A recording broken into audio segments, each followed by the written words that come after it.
Hello, and welcome to Learn to Listen. I'm your host, Mariah Parsons. Before we get started, I did want to be honest with you all and apologize for how long it's been in between episodes 6 and 7. There have been so many new aspects of my life that have changed, from graduating to moving to a new city and starting a new job, as well as being active member in one of the programs I'm in. I am dedicating more time to this podcast. So I'm hoping that with that, we have a renewed sense of energy, as well as some restructuring and redesign. So I'm doing all new graphics. I'm taking a new approach to our recordings and seeing how that goes. So please let me know. But I ask you to also have some patience and forgiveness as I'm learning all about this podcasting world one step at a time. So thank you. And I hope you enjoy this episode, as it was such a good conversation. Today, we're joined by Leeann Passaro, who is the Chief Operating Officer at The Hidden Opponent, an advocacy group that raises awareness for student-athlete mental health to address the stigma in sports.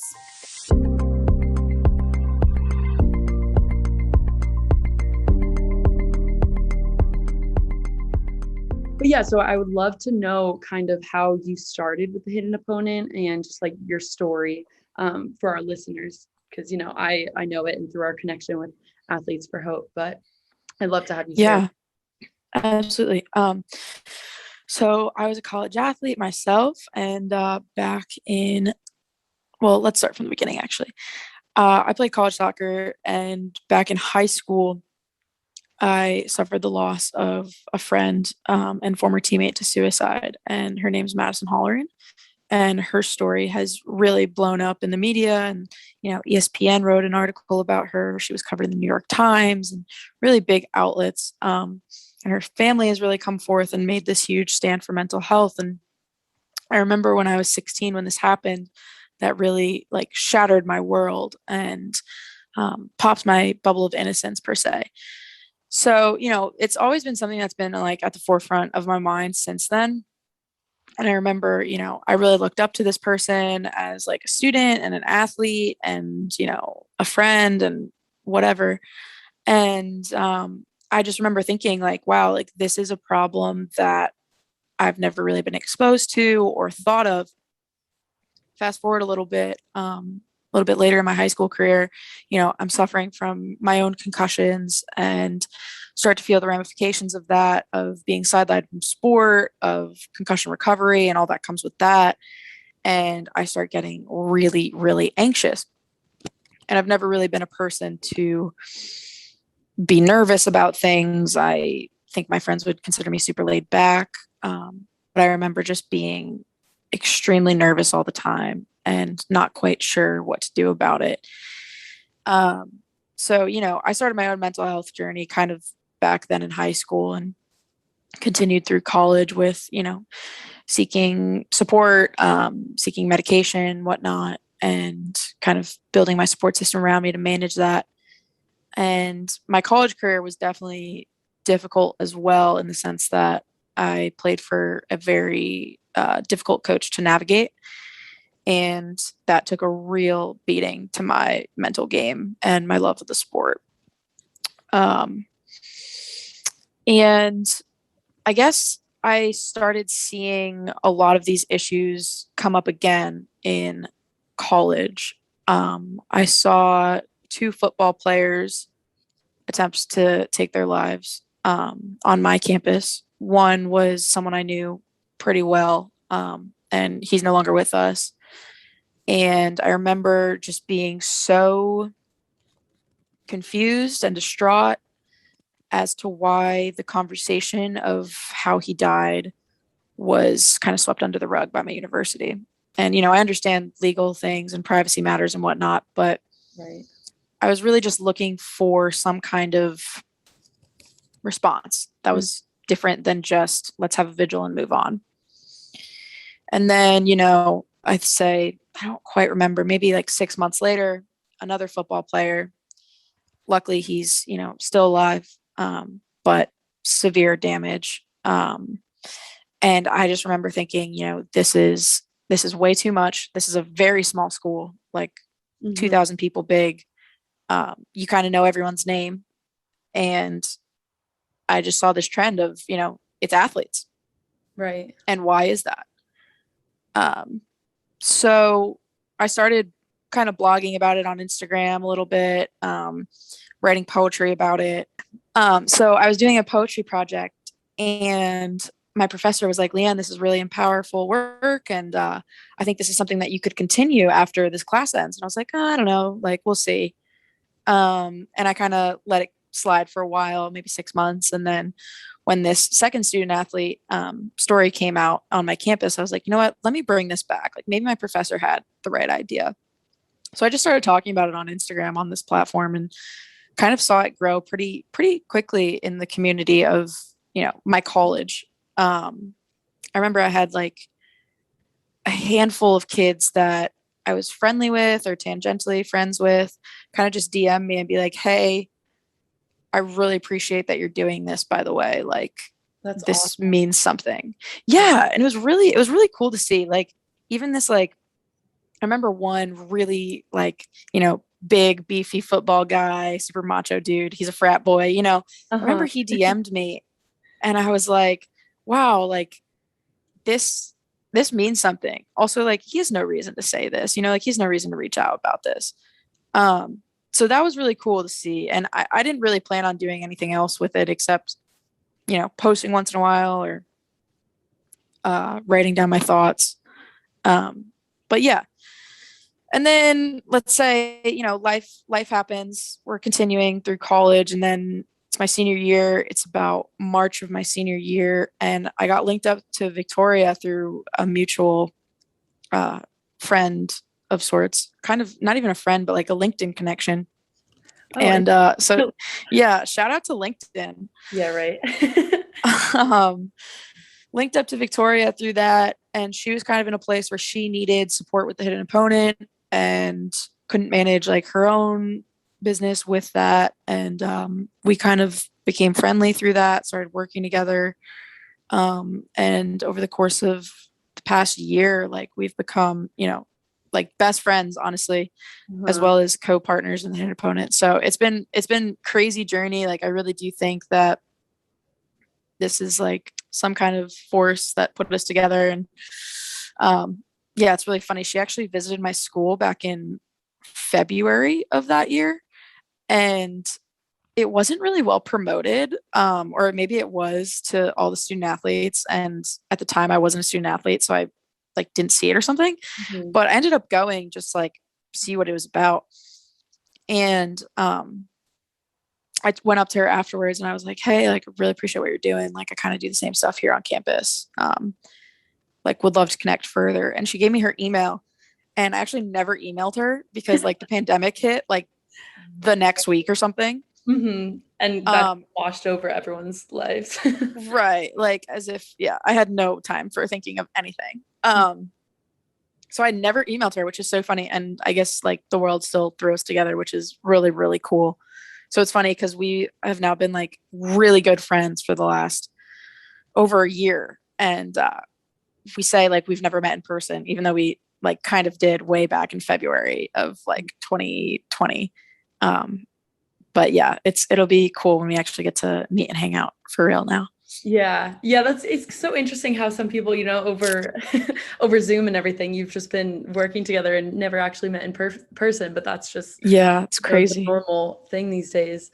And that makes me super, super happy. I'm a big believer in, you cross paths with everyone in your life for a reason. So just hearing stories like that of how, you initially met at Washington and Lee, and then down the road ended up becoming so close and working with each other.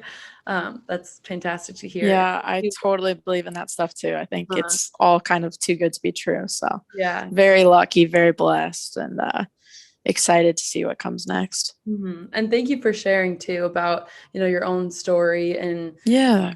Madison in high school, your friend and everything. And I would, like to say in this space, I had a very similar experience where it unfortunately took, having someone in my life and having that experience with someone unfortunately taking their own life for me to kind of wake up and, like you said, burst my bubble of this is a really serious issue that I had never seen before. And I think I was around the same age of 16. And so in high school, to kind of see that and see the effects, that's when I first became aware of it. But I never truly understood until coming to college.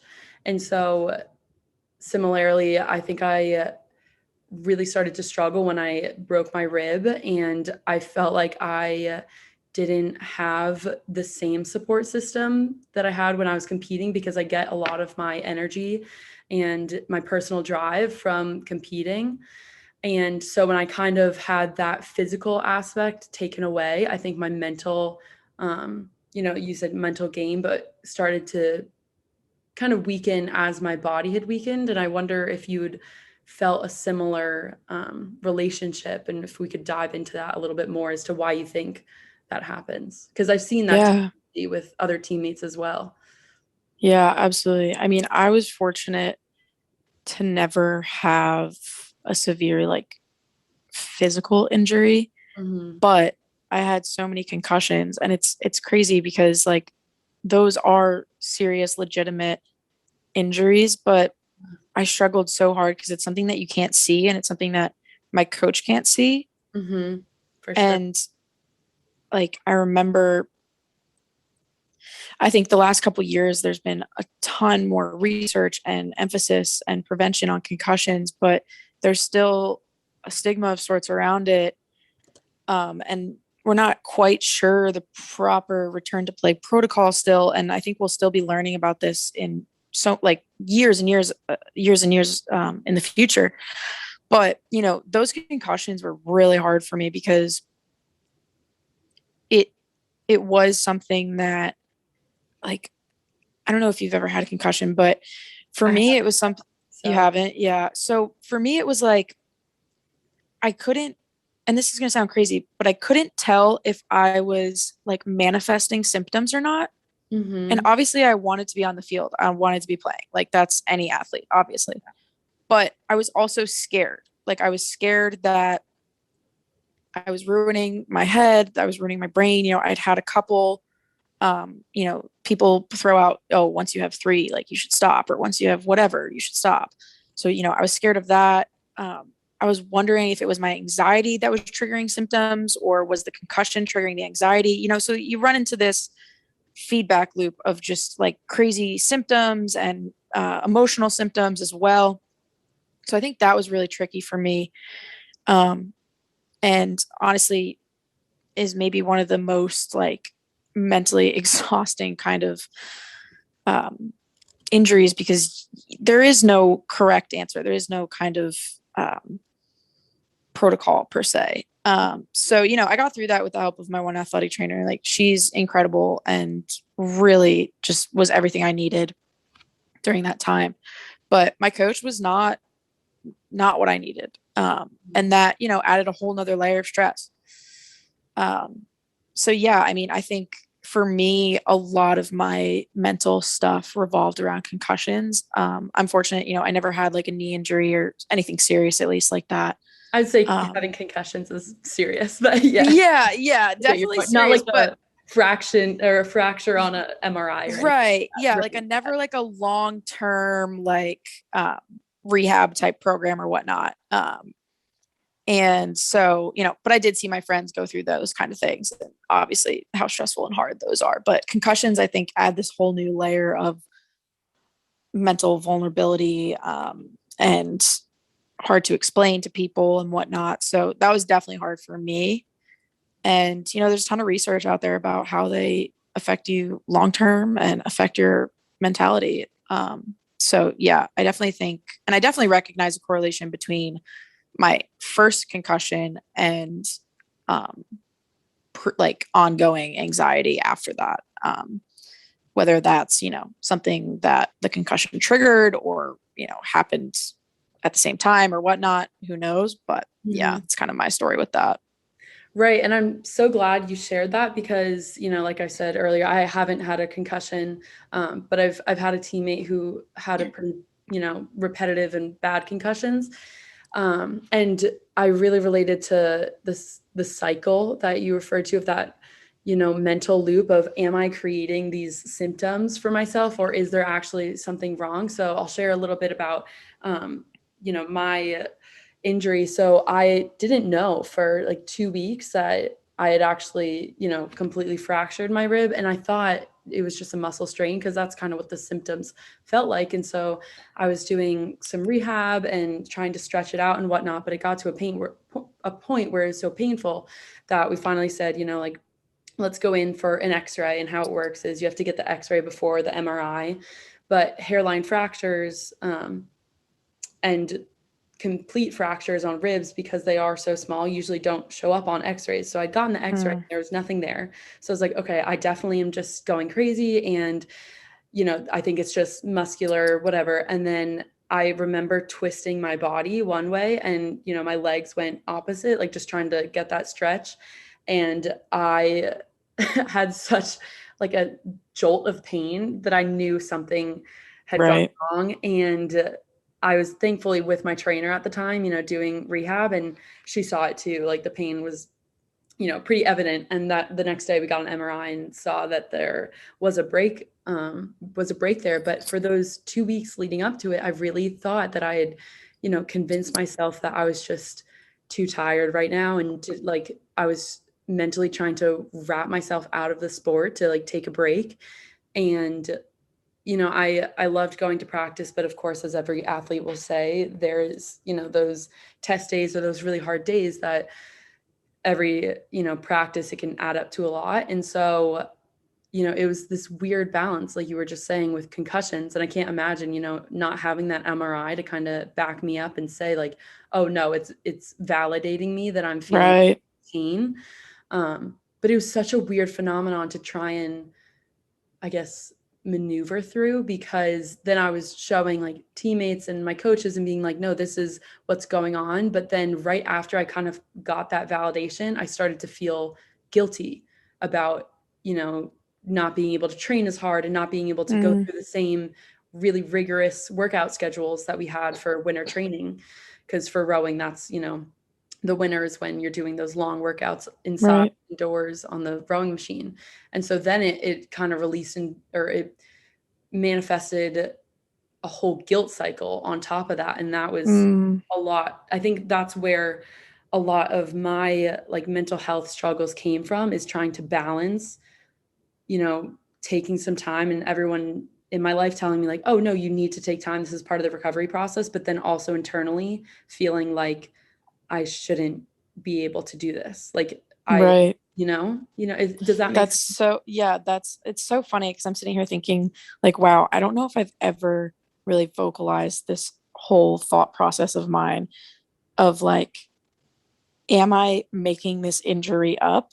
Like, yes or no? And then, like, to what severity is it? Like, and it's crazy because obviously as athletes, like, you want to be playing, like, that's a no-brainer, but we're also the only people that know our bodies too. And I feel like so many injury rehab processes and like the mental side of it is like worrying about not only like your process, but like what other people think of your process. Mhm. Like, oh, my coach wants me on the field tomorrow, but my athletic trainer doesn't want me on the field until this day.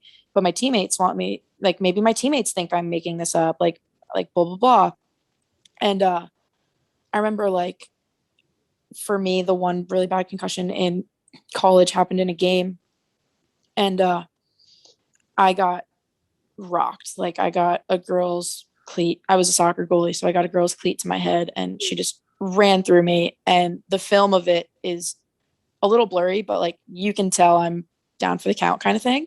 Yeah. And I remember just like looking up and being like, wow, ow. And my teammate's above me, and she's like, you're good, get up, right? And when you have a teammate like, and no hard feelings to her at all, but when you have a teammate doing that, and the game's tied 0-0, and I was having the game of my life that game too, Like pressure's on. Yeah. yeah, like, and it's a big game, it's homecoming weekend against your big rival, like you get up, right? And I Mhm. remember playing through the next like 25 minutes or so of the game, the whole time knowing something was wrong. um and being anxious that something was wrong, or even that maybe I didn't know something was wrong, but I was nervous that something could be wrong. And the final whistle blew and I burst into tears. And my coach thought I was crying because we lost. I got over that a while ago. Back when I was a kid, I definitely cried when we lost. But right, yeah, yeah, I was crying because, and my athletic trainer ran to me, and I was like, I think I hurt my head really badly. And the only people that saw it were like, well, obviously I felt it, but the two defenders that were like in front of me saw it. So I was like, oh my God, nobody saw it. They don't believe me. Like, they think that I'm crying because the game ended badly, like whatever it may be. And it's just this whole cycle of thinking, like, what do others think of me? Like, what do I think? Like, what does my coach think? What does the athletic trainer think? That you really get wrapped up in. And that was definitely hard for me to navigate my emotions, not only about the physical injury itself, but about other people's feelings of the injury. Yeah, for sure. And no, and like that aspect of needing evidence, to kind of like, right. Oh my God. What you're feeling.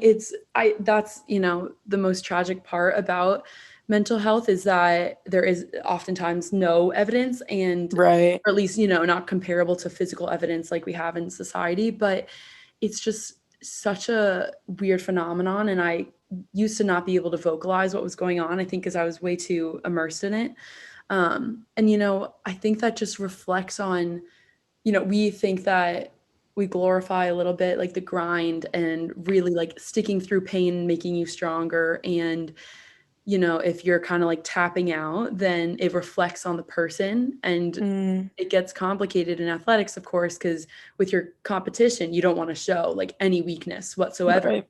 And to show that you're hurt, because, it's that fear of, oh, if I show them that, they'll think they have a one up and then they'll win and they'll get that goal that you're both striving towards. But then, when you're kind of off the field and talking to your coach, your athletic trainer, your teammates, it kind of has this like unspoken reflection on a person of if they get injured and it's, so bad that they're sitting out from practice for a bit or they're not competing. It's very much like there's this type of air that goes around it. And unless, your teammates kind of see evidence or they know you really deeply in that you're a super hard worker, sometimes the image can get a little blurry. Right. That's so hard and so true. And I'm probably guilty of it too, of, judging someone that's like, oh, I tweaked my knee. It's like, oh, like when, where, how bad is it? Can you play this weekend? I think we're all guilty of that mentality. And being able to work through that is hard, but I'm hoping it's something that, we're working towards as a culture. Yeah, I have to think and believe that we are. And I remember from, the Athletes for Hope chat that unfortunately I was having some technical Oh my God, that was so sad. to get on the Instagram live feed. But I remember you said something that really stuck with me, and you were talking about how, we do glorify a bit, like you have your head down, you're academically working really hard, you're taking all these tests, you're going to practice, you're showing up, you're competing, you're at the highest level of your game. And there's kind of, that inner competition within teammates sometimes of, like who has the hardest major but is doing the best on the team and has the best PR right now. And I know we've all felt it, that's what makes us competitive athletes is, you got to have that pride somewhere. But I was curious if you could elaborate on like, where do you think that comes from, and why does like the competition of physically grinding not kind of carry over to also taking care of yourself in the, mental and emotional space? Yeah. I mean, that's a big one. I mean, you went to Notre Dame. I went to a great top school too. And like, we're people that are multi-talented and multifaceted and want to be the best. I mean, I think any athlete wants to be the best at what they do, but for someone like us, like we also want to be in the best in the classroom. We want to get that internship. We want to, have a great summer job, whatever it may be. And I know that was definitely the case at my school is, who has what internship, who has what major, who's taking the most credits, blah, blah, blah. And, it was a big conversation of who's working the hardest and still succeeding, right? Yeah. Mm-hmm. But it's like, why is that the caliber or the lifestyle that we are glorifying, that we want? Like, why can't we, you know, take the weekend off, like watch Netflix, go for a hike, like whatever it is? And I think maybe, I don't even know. I mean, our society today is so quick to just like go, go, go, rush, rush, rush. It's funny. Like, I'm from New Jersey, you're from New Jersey. Like my parents, this is funny, but like my parents owned a restaurant, and like everything in the restaurant was like full speed ahead. Right. And Mm-hmm. then you go down south and like the culture is a little bit different. Like things are slower. And I remember like when we were kids, when we were vacation down south, like my parents would remind us like, okay, the dinner's not going to come out like within 5 seconds. And I do think it's a culture thing. And, I studied abroad in Australia, and things are so laid back there. And I mean, it is kind of like a stereotype of Aussies, but like they're super chill, like they're fine to kick back and relax and not worry about getting 100% on every test or whatever it may be. And I really loved being immersed in that kind of culture. And I think it definitely kind of reoriented my brain to be like, you know, it's okay to ask for an extension on a paper. It's okay to um, need to, take a day off, whatever it may be. Um, so yeah, it's funny. I think it's bred in us as athletes to begin with, but I also think it's bred in our American culture of going 100 miles an hour at all times, trying to get ahead and claw your way to the top. Yeah, I'm really glad you brought up that distinction because I never would have. I know that's a stereotype, that um, Yeah. Australia is like very laid back and chill, but even just hearing that, it's okay to ask for an extension on a paper versus comparing that to, the US of where it's like, oh, you have to ask for an extension. Like, you better have a really good reason as to why you Right. like, and Like, why is that such a big deal? yeah. And And it's also, like, that doesn't make you any less of a student. Like, exactly. also, I'm a teacher now. It's funny, like I'm a teacher now, and like when someone asks for an extension, like I think your first thought is like, oh, what did you do wrong to need an extension? Instead of like extend some compassion and be like, okay, maybe they had a hard week emotionally, or maybe they have a lot of other academic paper. Like, it really doesn't matter, Mhm. And it's not the end of the world to, you know, not get the A+ or like get a B or get a C, God forbid. Like, it's really okay. And I think that was really something interesting that I saw when I studied abroad. Yeah, no, that I had a kind of similar experience in Spain when I studied abroad there, where it was, like teachers said, if you have this paper in early, go ahead and turn it in. But we're looking for, like these couple of days. And I was like, this is wow, such a different culture.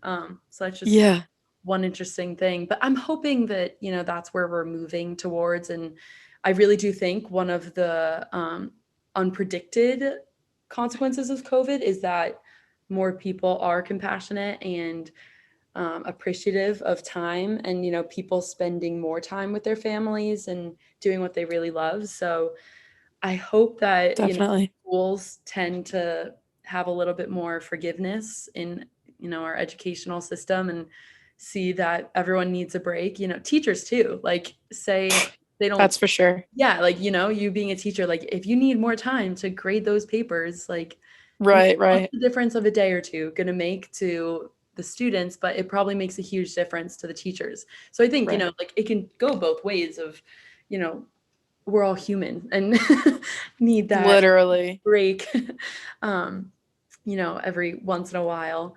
And I'm curious too, to kind of transition, what was it like for you to graduate and kind of, because I felt, I was leaving rowing in the past. I Mm. don't think I'll compete, in rowing masters or anything like that. So what that transition like for you out of soccer? Yeah, it's funny. You might have tapped a bigger conversation than you're willing for, but sheesh. Well, soccer and I had a love-hate relationship, I think, for a while. And I had an amazing sophomore year, played every game pretty much, and I put up a season of stats I was really proud of, and you know accomplished a lot at a pretty young age that I was proud of. And then junior year came along, and I found my spot ripped from under me in a really kind of tough way of me having to go home for a funeral and coming back and being told that my position was no longer. So that was kind of a double whammy for me of a lot of different heartbreak at the same time.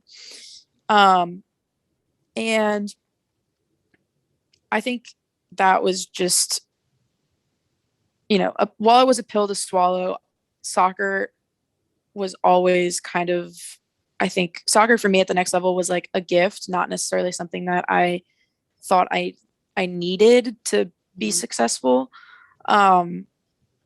So, and I knew I wanted to be a teacher and a coach eventually. So I remember actually when I was miserable at practices during those junior year practices, I would sit there and I'd think like, okay, like how would I run this training session? And I used it literally as like a launching point for my own career. And I started thinking about the next step like really early. And I was like, oh, like how can I make this drill like for high schoolers? Or how can I be the best coach I can be? And how can I take lessons from this not so great situation of a coach and flip it on its head and be the coach that I would need right now if I were, the kid. So I remember sitting there like planning, that far in advance during some hard times at practices. And then I actually did not play my senior year, which was not by my choice. I was abroad in Australia and I got a really tough phone call that, they were going to move in a different direction. And that came out of the left field. I had been doing the training. I had put in my order for my sneakers and everything. Right. And that was a really tough pill to swallow. There's some other compounding factors to that make things even more difficult, such as, investigations into coaching behavior and whatnot. So yeah, I mean, it was like a classic storm of toxicity that I still wanted to be a part of because I love soccer, but as much as the heartbreak hurt, I still saw like maybe the blessing that I gotten out of that situation. And I remember I called my therapist from Australia and I hadn't talked to her in, months since being there. Mm-hmm. And she's from my school. So like totally different time difference. I called her at like 10 p.m. in Aussie time and she's like, is everything okay? And I was like, I got cut from the team. And she was like, what? I was like, yeah. And she's like, well, Leeann, like one, I hate to say it, but I'm not surprised based on his prior actions. Mm-hmm. And two, I'm really happy for you. And I was like, what do you mean? Like, I'm devastated here. Like, this is my life. This is my livelihood. This is my, like, who I am on campus, like Leeann, the soccer player. Mm-hmm. And she was like, well, maybe we can have a therapy session next year that actually revolves around something other than your coach. And I was like, woof, wow. I was like, oh boy. Yeah. So, my therapist saw right away the beauty in me being released from that tough relationship. Took me a while to get on the same page as her, but that was definitely a wake up call for me when she pointed that out, that I had been seeing her for 2.5, 3 years. And all we'd been talking about is this man. Yeah. So, times, right? Yeah, exactly. So blessing in disguise. Yes, absolutely. But my soccer career ended a lot quicker and sooner and abruptly than I was planning for. Mm-hmm. But the beauty in it too was that I spent my senior year, or what we had of it before the pandemic, doing so many new things and exploring like new passions of mine. I joined the outing club. I was a part of like a political committee that puts on this big political gala event. I don't even know. I did so many cool things. I started writing more for this online publication. I was editing for this publication. So, I got to do other great things that I'm really happy with. And then also got to, go out on the weekends and hang out with friends and not rush to practice every day at 4 p.m. and sleep a bit more. So, there was definitely some beauty in it, as tough as it was, to lose that identity marker per se. I think the worst is, when someone comes up to you, is like, "Oh, how's soccer season going?" I'm like, "Oh, I'm not quite on the team this year, but Yeah. I'm doing great, thanks." Yeah, you're like, well, Um, actually. yeah, but yeah, I mean, I get that, like, and I think I relate a lot to the kids who had their seasons canceled and went through the COVID abruptness of it all, or it's not having that closure aspect. But um, I think it also would have been really hard to, go through the senior day and go through those emotional moments too. Like you said, cleaning out the locker room and stuff like that. Like those are hard in its own way too. So, no matter how your season ends, it's not going to be uh, all sunshine. But I think it's important to see the goodness in it. Yeah, for sure. I mean, it's really unfortunate. I'm sorry to hear that, you had a different, trajectory with soccer than you had anticipated. But I mean, I just think you have a great way of reframing that. And I love that you had taken, the practices that you were at and saying, if I was a coach, how would I be doing this differently? Because that learning experience just shows, like how strong you truly are. And I can 100% say that in those workouts that I was in, that I was like, why am I, absolutely just dedicating every moment of my life and Right. mindset to this workout that lasts, like 90 minutes, but it feels like your whole life, right? So I can definitely say that I did not have the strength to tell myself and be like, okay, no, you need to reframe this into a different, mindset and outlook to get through it. So I really admire your ability to do that. It's funny too, because people will be like, "Oh, would you ever consider, like," first of all, I played at a very small D3 school. Like, don't get me wrong. I played really great, like elite club soccer in high school. And, some of my teammates, one of my teammates is actually like rookie of the year in the NWSL right now. She's incredible. And, yeah. So like, that's the kid that I was playing with in high school. Right. And she was the one scoring on me all the time in practice. Yeah, But, makes perfect, right? right, exactly. So people will be like, "Oh, like, would you ever like go back and play like, for like, I don't know, like minor leagues or like stuff like that?" And I'm like, God, I can't even imagine. Like, I'm so far past like wanting that. And as much as I would love to in some aspects, like I'm so far past that. Like I'm into this new chapter, and I always saw like coaching and teaching as a profession as like an extension of my own athletic career. And Mhm. just like kind of that's like I just always thought like, this is my next step. It's something that makes sense, and it's something for me to hold on to the sports world in a really positive way that just fits my lifestyle more. And I freaking love coaching. Like coaching is such a cool aspect, especially as a young person. I feel really in tune with the girls, and I'm still figuring out what there is to learn about it, but it's exciting because it's something that I feel like I kind of hit my limit with soccer. Like I had gotten to be as good as I was gonna get.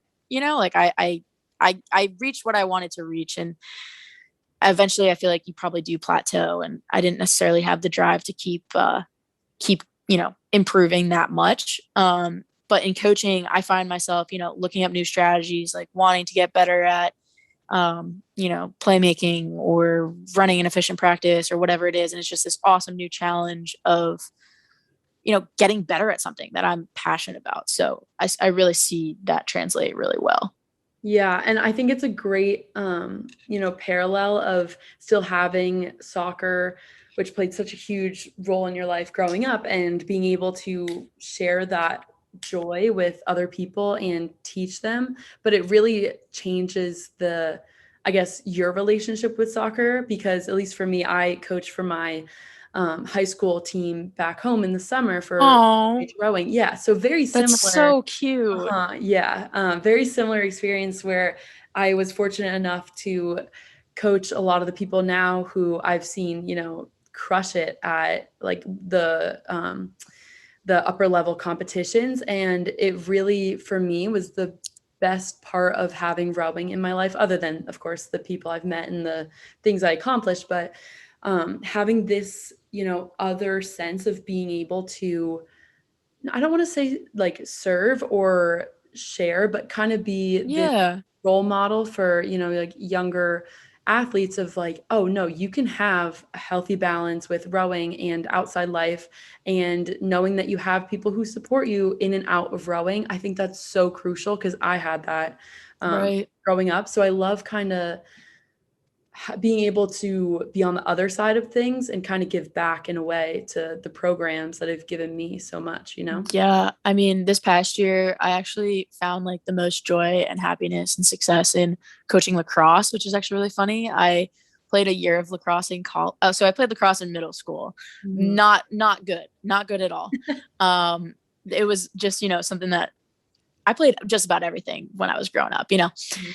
Same. Gave up lacrosse obviously for, competitive club soccer, which was in the same season of spring. And I actually played a year of lacrosse at Washington and Lee when the team had so many injuries. They gave me a phone call and were like, "Hey, you ever played lacrosse goalie?" And I was like, "God, no. Oh my God, Why?" wild. Yeah. So I was a stand-in four-string lacrosse goalie for WNL, which is one of the top freaking D3 programs in the country. And I learned so much, and I loved the team, and I loved the coach, and she's just such an amazing role model for young women. So that was an awesome contrast to kind of the difficulties I was facing with my soccer coach to kind of see that. So I'm far from a lacrosse expert though. Don't get me wrong, but this year I got to coach varsity lacrosse and got to do it with my head coach who is 24, young woman, and we tore it up.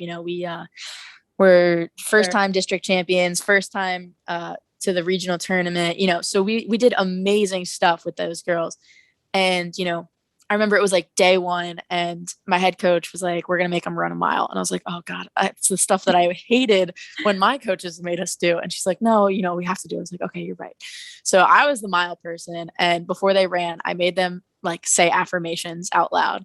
Like, "I am strong. I am fast." Like, and they all rolled their eyes at me. And like, this is like day one. We're both two new coaches. They don't know us. And, this crazy kid, one of them's making us run and the other one's making us do affirmations on the starting line of the track. I love that, Um, but I can see how they were like, what is this? right, What's going on? right.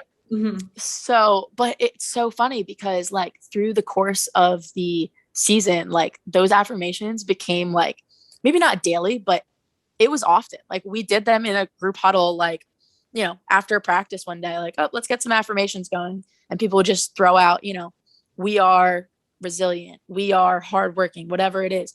And, they eventually bought into it. And I was like, if this is the stuff that like I had as a student athlete, as a high schooler, or as a college player, like, oh, like it was just like so heartwarming to see, Mhm. you know, I created something small but meaningful to them. And the relationships I have with those girls are incredible. And I am no longer working at that school. I took a different teaching job that was kind of a level up for me. But those girls still chat me and text me and keep me updated on what they're doing. And one of my first players just committed to her dream school this past week, so that was like incredible. And I helped write like a letter of rec for her to get all American this year and stuff like that. And to see her success is just it means so much. And it's really cool to have that as a coach, kind of have your success be attached to other people's. Mhm. That is, I mean, congrats on all of that. That is so huge. Thanks. Yeah, it's so Even cool because I'm such a like I think my friends who are lacrosse players probably giggle at the fact that I'm a lacrosse coach now, but it's right. kind of the same thing we were just saying of, it's something I wanted to get better at and learn more and be a better coach at. And, I was lucky to work with a Syracuse alum. So she's obviously best of the best in lacrosse. And Mhm. she taught me so much and the girls taught me so much. And I think in a year, I made myself a pretty decent lacrosse coach. So I was I gonna love it. say, yeah, you have some accomplishments to kind of Yeah. accompany that little brag. And I love Yeah. you like the affirmations. Like I just imagine if every single team did that and bought into it, the difference that it would make. Because it is sometimes those little things that add up and make just practice and your relationship with everyone on your team just so much stronger. Right. So I love that you integrated that with, those girls that you were coaching. That is just so huge. And I have, one thing we touched upon a little bit earlier is that when you were in your senior year, you were able to explore a bunch of more opportunities that you would have probably not have been able to explore had you been in soccer. So I'm curious, did you think, kind of like, hindsight is 2020, and that, like, the balance that you had between academics and social life and sport, was it, perhaps more weighted towards sport, and then you realized that after you would stop playing soccer? Because I definitely feel like I strive to have a balance, and I feel like I had a pretty good grip on it. Right. But I still never know, because I'm like, should I have done that? Or, there's Right. some times where you have those, like, regretful moments of, like, should I have gotten more sleep, or Right. like, would I have won that race or something like that, Yeah, it's so easy to look back and, think about what if, and I'm definitely guilty of that. But it's funny, I went to the D3 level because I wanted that balance, and I wanted that off season to be able to study abroad and stuff like that. That was something I knew I wanted to do, and it's almost impossible to do at most D1 schools. Yeah, I went but over so. Yeah, exactly. But Yeah. it's funny, like, yes, I did have more of a balance than maybe you did in my college career, but it's still so skewed towards your sport. It's still so, like, soccer is first. I mean, soccer in school, obviously, but soccer is first, and everything else is a lowly second or third, like low, low, low below it. And I think there definitely are student athletes that make that balance work, but it's hard, man. There's a lot of expectations to compete, and some of these D3 programs are competing at levels that can beat D1 programs. Yeah. There's a little bit more time constraints on, like, what your off season looks like. I think that's the biggest bonus, is your off season at the D3 level is much less than an off season at the D1 level, but it's still hard to jump into other things when your next season that comes up for sports, like, that's all that there is your sport. So yeah, I mean, I remember thinking specifically with the outing club, for sure. So that's like WNL's, outdoors club. I was like, wow, I really wish I had started this earlier. And I expressed that to, the people who were there and to the people that were in charge of it. And that is something that I definitely think I could have done more while I was still a student athlete. Whether it's like just a weekend trip or like a night hike, like, there are definitely things that you can do at lower levels, versus the involvement I had when I was a senior and had, all the free time. And I told the head of the outing club, I was like, listen, like, this is such an amazing community. And I think there are so many athletes that would love to get involved in this more. I think you need to go out and find them and say, this is something that you can do outside of your sport, and still, it's like no commitment. Like, you do it when you want, like, show up for this hike when you want, show up for this s'mores night when you want. Like, it's very low commitment. So, I told him straight up, I was like, this is something I wish I had. This is a community I wish I had. This is something I love. I love the outdoors, blah, blah, blah. So that was definitely one that, hindsight 2020, wish I had found earlier, but grateful that I found it when I did. And then I think just, like, finding the time to make your own schedule was really, really nice and powerful. Not having to, like, schedule in, like, this is my 15 minutes to shower, and this is my, 10 minutes to make a phone call home, or whatever it was. Right. I think that was really good. And it also, I hate to say it, but, like, prepared me more for, like, the working world. Like, no one's really making your schedule for life the way that a coach makes your schedule for college. So as much as being a college athlete taught me so much about, myself and how to operate in the real world, like, not being a college athlete taught me a lot as well. So I'm definitely grateful for that. I was fortunate in a weird way to have both those experiences in college.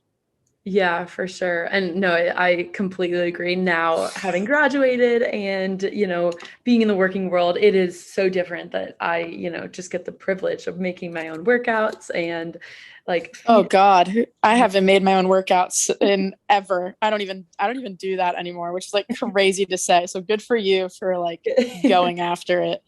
Um, yeah, thank I you. definitely find myself needing to get back into the gym, but I've actually really enjoyed like not going to the gym for a while. Mhm. But Yeah. we'll get back in there eventually. Yeah, that's the thing is you have to let yourself have some time to, reheal parts of that relationship post post Right. graduation. Um, but yeah, I would completely agree, and I loved hearing the differences of you having both the experiences of being an athlete and not at college, and having those opportunities to find out what else you liked while still at school, and that an outdoors club that sounds like so much fun. And I'd like to think that, of course, I balance things pretty well, but even, sometimes I'd have to catch myself when I was talking to family or friends or trying to have um, time for myself of not getting consumed with, a test piece coming up or Mm, practice tomorrow, what it's going to be if I knew it was a hard workout, and like just having to kind of be on myself about um, like being present in the moment. That was a right. um, big hurdle I had to kind of Yeah. myself. I'm sitting here thinking like I don't even know if balance is the right word for any student athlete. I think it's like a juggling act. Like Yeah, it is an active process of pushing one ball and making time for the next and planning what's coming next.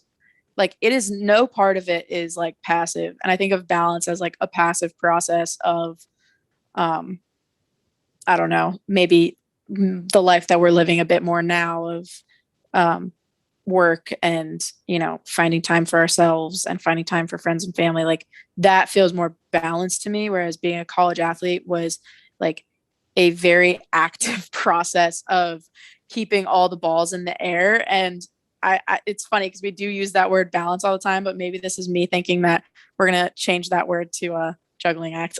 yeah. I mean, we can be the change we want to see, Yeah, right? exactly. Yeah, that's so No, funny. I think that is so, so, so true. And I'm laughing because it really does resonate with me of, just sometimes like in absolute mayhem, just trying to keep everything in motion. Um, Right. and I think too, just to kind of circle it back around, that's why I think mental health does take a, you know, it gets put on the back burner sometimes. It's Mm, because it does, for the most part, fall on the individual to kind of, if we want to continue that juggling metaphor, right? Like throw another ball in the mix. So right. now you're trying to juggle even more.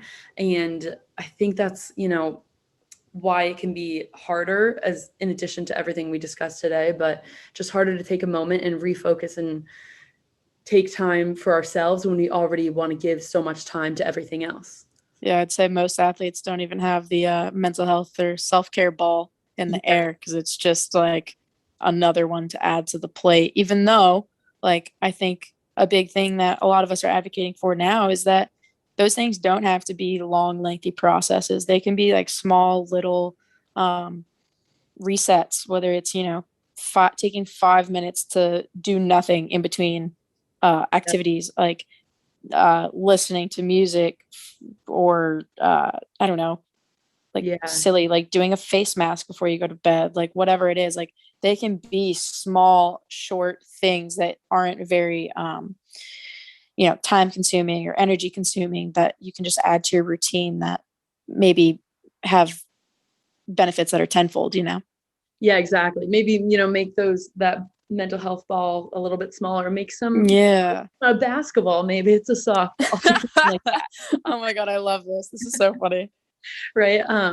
But yeah, I mean, this has been such a pleasure to talk with you, Leanne. I mean, I have absolutely enjoyed um, learning so much more about you and just that you're so willing to come on and be so vulnerable and share your story. So thank you, for coming on and spending some of your time with us. Oh my God. Yes, of course. I love everything you're doing. I love you. I feel like we're kindred spirits, like good friends at this point. I love when I get off calls and I feel like I really know someone a bit deeper. And it's funny that we're willing to have these conversations with nearly strangers, but not necessarily with some of the people we love the most. So big encouragement to anyone to, try to breach those conversations with people that are in your corner, because they're really not they're hard, but they don't need to be that scary. So yeah, thank you so much for having me. And I don't think you'll be getting rid of me anytime soon, so we'll talk. I pray not. I mean, it'll be maybe this is where we can get our competition out, is who can, yeah, exactly.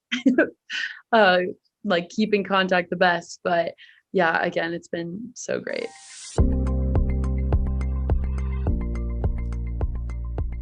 Thank you all for listening and dedicating some of your time to listening to these conversations and being an external part of that conversation. I hope you take away with each episode maybe some new perspectives and some ways to reflect about how what we talk about pertains to your life and your own interests and goals.